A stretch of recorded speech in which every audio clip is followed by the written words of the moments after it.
ಬಿಡದಿಯ township ವಿರುದ್ಧವಾಗಿ JDS ನಡೆಸುತ್ತಿರುವಂಥ ಬೃಹತ್ ಪಾದಯಾತ್ರೆಗೆ ಸಂಬಂಧಪಟ್ಟಂತೆ ಇವತ್ತು ಈ ಪಾದಯಾತ್ರೆದ ಆಗು ಹೋಗುಗಳ ಬಗ್ಗೆ ಮಾತನಾಡೋದಕ್ಕೆ ನಮ್ಮ ಜೊತೆ JDSನ ಯುವ ನಾಯಕಿಯಾದಂಥ ಜಾನ್ವಿ ಅವರಿದ್ದಾರೆ. ಮೇಡಮ್ ನಮಸ್ಕಾರ.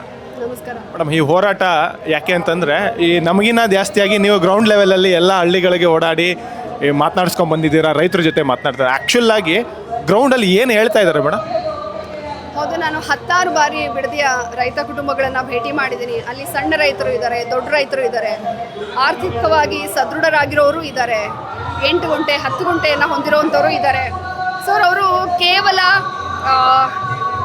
ಬೆಳೆ ಬೆಳೆಯೋದಷ್ಟೇ ಅಲ್ಲ, ಸಾಕಷ್ಟು ಉಪಕಸಬುಗಳನ್ನ ಮಾಡ್ತಾ ಇದ್ದಾರೆ. ಪಶುಸಂಗೋಪನೆ ಮಾಡ್ತಾರೆ, ಕುರಿ, ಕೋಳಿ, ರೇಷ್ಮೆ, ಡೈರಿಗೆ ಹಾಲನ್ನು ಹಾಕೋದು, ಅಂದರೆ ಲಕ್ಷಾಂತರ ಲೀಟ್ರ್ ಹಾಲನ್ನು ಹಾಕೋದು, ಕಬ್ಬು ಬೆಳೆಯೋದು, ಹಲವಾರು ಹಣ್ಣುಗಳನ್ನು ಬೆಳೆಯೋದು, ರಾಗಿ, ಈ ರೀತಿ ಸಾಕಷ್ಟು ಉಪಕಸಬುಗಳನ್ನ ಮಾಡಿಕೊಂಡು ಬಹಳ ಹಸನಾಗಿ ತಮ್ಮ ಬದುಕನ್ನು ಕಟ್ಕೊಂಡಿದ್ದಾರೆ.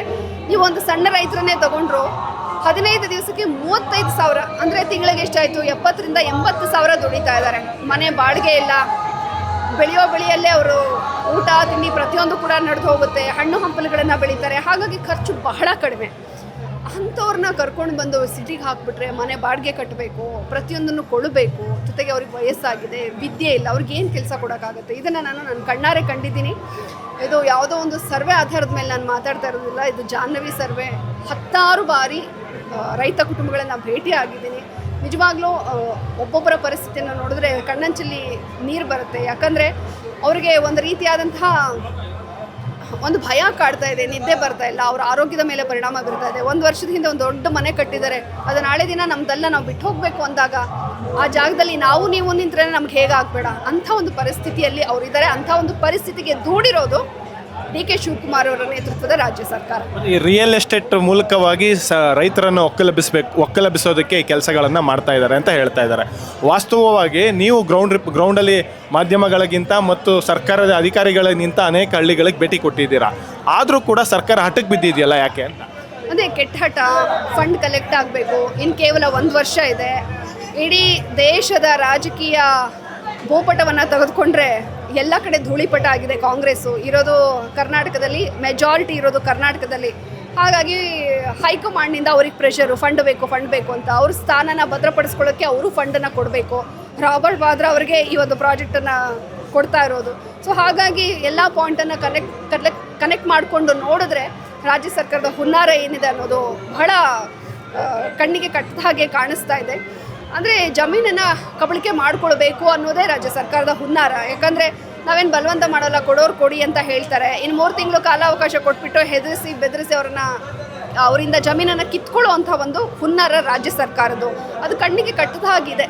ಸೊ ಹಾಗಾಗಿ ಈ ರಿಯಲ್ ಎಸ್ಟೇಟ್ ಏಜೆಂಟ್ರ ರೀತಿ ವರ್ತಿಸ್ತಾ ಇರುವಂಥ ಈ ರಾಜ್ಯ ಸರ್ಕಾರಕ್ಕೆ ನನ್ನ ಅಧಿಕಾರ ಇದೆ. ಒಂದು ಬಹುಶಃ ಮರ್ತ್ಬಿಟ್ಟಿದ್ದಾರೆ, ಸಂಪುಟ ವಿಸ್ತರಣೆ ಆದಾಗ ರಿಯಲ್ ಎಸ್ಟೇಟ್ ಮಂತ್ರಿ ಅಂತ ಒಂದು ಹೊಸ ಖಾತೆ ಮಾಡಿಬಿಡ್ತಾರೇನೋ ಅಂತ ನಾನು ಅಂದ್ಕೊಂಡೆ, ಅದನ್ನು ಮಾಡಿಲ್ಲ. ಈಗ ಹೊಸ ಸಚಿವರಾಗಿರೋಂಥ ಬಾಲಕೃಷ್ಣ ಅವರು BP ಶುಗರ್ಗಳು ಕಮ್ಮಿ ಆಗಲಿ ಅನ್ನೋ ಕಾರಣಕ್ಕೆ ಇವರು ಪಾದಯಾತ್ರೆ ಮಾಡ್ತಾ ಇದ್ದಾರೆ. ಡಾಕ್ಟರ್ ಸಲಹೆ ಕೊಟ್ಟಿದ್ದಾರೆ, ಆ ಕಾರಣಕ್ಕೆ ಇವರು ಪಾದಯಾತ್ರೆ ಮಾಡ್ತಾ ಇದ್ದಾರೆ ಅನ್ನೋ ಮಾತುಗಳನ್ನು ಹೇಳ್ತಾ ಇದ್ದಾರೆ. ರೈತರ ಹೋರಾಟವನ್ನು ಆ ರೀತಿಯಾದಂಥ ಮಾತುಗಳು ನಿಮ್ಮ ನಾಯಕರ ಬಗ್ಗೆ ಮಾತನಾಡಿದ್ದಾರೆ. ಇದ್ರ ಬಗ್ಗೆ ಏನು ಹೇಳ್ತಾರೆ?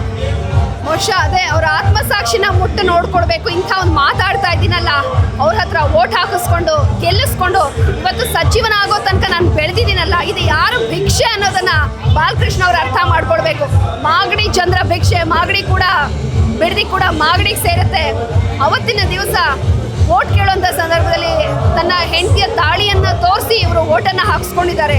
ಇವತ್ತು ಇಂಥ ರೈತರ ವಿರುದ್ಧವಾಗಿ ಈ ರೀತಿ ಹೇಳಿಕೆಗಳನ್ನು ಕೊಡ್ತಾರಲ್ಲ, ಅದು ಅವರ ಆತ್ಮಸಾಕ್ಷಿನ ಅವ್ರು ಕೇಳ್ಕೊಳ್ಬೇಕಾಗುತ್ತೆ. ಇವ್ರ ಹತ್ರ ಓಟ್ ಹಾಕಿಸ್ಕೊಂಡು MLA ಆಗಿ ಬಕೆಟ್ ಹಿಡಿದು ಇವತ್ತು ಒಬ್ಬ ಸಚಿವನಾಗಿ ಆರಾಮಾಗಿ ಈ ದುಡ್ಡನ್ನೆಲ್ಲ ಹೊಡ್ಕೊಂಡು ಚೆನ್ನಾಗಿ ತಿಂದು BP ಶುಗರ್ ಬರ್ತಾ ಇರೋದು ಅವ್ರಗಳಿಗೆ.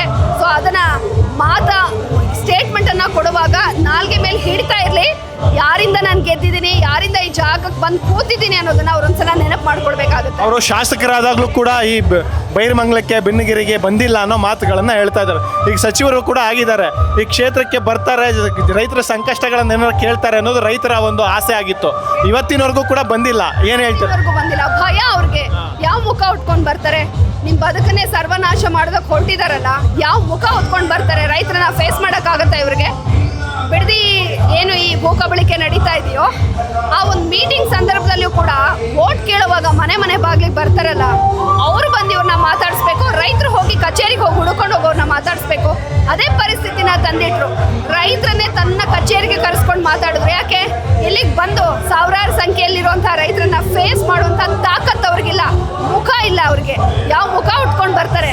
ಸೊ ನಿಜವಾಗ್ಲೂ ಇದೆಲ್ಲವೂ ಕೂಡ ಇಡೀ ರಾಜ್ಯದ ಜನ ಗಮನಿಸ್ತಾ ಇದ್ದಾರೆ. ಎಂಥವ್ರನ್ನ ನಾವು ಹೋಗಲ್ಲಿ ಕೂರ್ಸಿದೀವಿ ಅಂತ ಹೇಳಿ ಪಶ್ಚಾತ್ತಾಪ ಪಡ್ತಾ ಇದ್ದಾರೆ ರಾಜ್ಯದ ಜನ. ಈ ಪಾದಯಾತ್ರೆ 3 ದಿನಗಳ ಕಾಲ ನಡೀತದೆ. ಸರ್ಕಾರಕ್ಕೆ ಇದು ಒಂದು ಎಚ್ಚರಿಕೆ ಸಂದೇಶ ರವಾನೆ ಆಗುತ್ತಾ ಮೇಡಮ್? ಖಂಡಿತ ರವಾನೆ ಆಗುತ್ತೆ. ಯಾಕಂದರೆ ಇವತ್ತಿನ ಈ ಪಾದಯಾತ್ರೆಗೆ ಸೇರಿರುವಂತಹ ಜನಸ್ತೋಮನ ನೀವೇ ಗಮನಿಸ್ಬೋದು.